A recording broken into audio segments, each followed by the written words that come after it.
maamulka gobolka Togdheer ayaa maanta si rasmi ah ugu dhawaaqay inay guud ahaanba ka baxaan gobolka Togdheer dadka soo galeetiga ah ee ajaanibka ah ee ku dhaqan guud ahaanba gobolka Togdheer gudoomiyaha gobolka Togdheer Yaasiin Maxamed Cabdi oo maanta uu warramay warbaahinta qaybaheeda kala duwan ayaa waxa uu ugu baaqay dadka soo galeetiga ah ee aanu dhalan Soomaaliland inay si rasmi ah uga baxaan gobolka muddo bil gudaheed isla markaana ay ka diyaar garoobaan gudoomiyaha gobolka Togdheer ayaa waxa kale oo Xuseen ay guud ahaanba gobolka Togdheer ay joogi karaan oo kaliya dadka haysta buuri sharciga Soomaaliland isla markaana aan loo ogolaan doonin buuri cid aan ahayn dadka u dhashay Soomaaliland inay ku noolaadaan gudaha Soomaaliland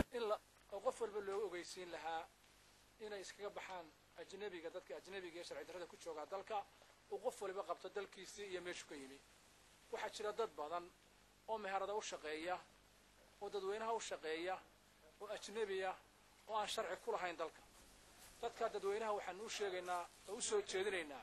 inay gacan naga siiyaan oo qof waliba qofku meel ku og yahay uu yiraahdo iska tag oo qaba meesha aad ka timi muddada bisha gudaheeda geesta kale agaasimaha guud ee wasaaradda arrimaha gudaha Soomaaliland Cabdillaahi Xuseen Ciige Blacky oo isna ku sugan gudaha magaalada Burco ayaa isna waxa uu tilmaamay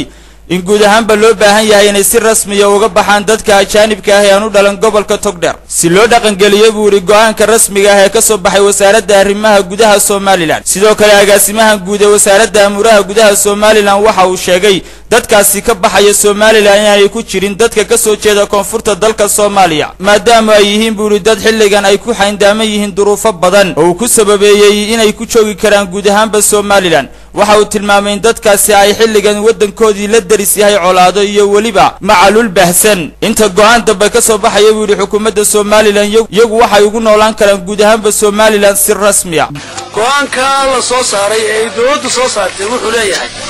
dalka jamhuuriyadda Soomaaliland waa inay ka baxaan dadka sharci darrada ku jooga dadka Soomaaliya ka yimid waxay dadka kale kaga reeban yihiin waa dad soo barakacay oo dalalkoodu aanay ka jirin ama dalkooda ay ka jirto dhibaato dagaal iyo macaluul iyo baaba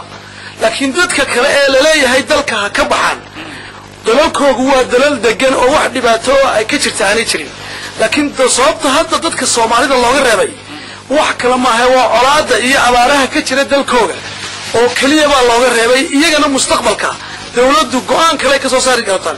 go'aankan wadanka lagaga saarayo dadka ajaanibka ah ee ku dhaqan Soomaaliland ayaa waxa uu ka dambeeyay kadib markii maalintii shalay wasaaradda amuraha gudaha Soomaaliland ay si rasmi ah u cilaamisay inay guud ahaanba muddo bil gudaheeda ay kaga baxaan Soomaaliland dadka aanu dhalan dalkan jamhuuriyadda Soomaaliland Cabdisattar Sabri shabakada caalamiga ah ee Caynaba News Burco Togdheer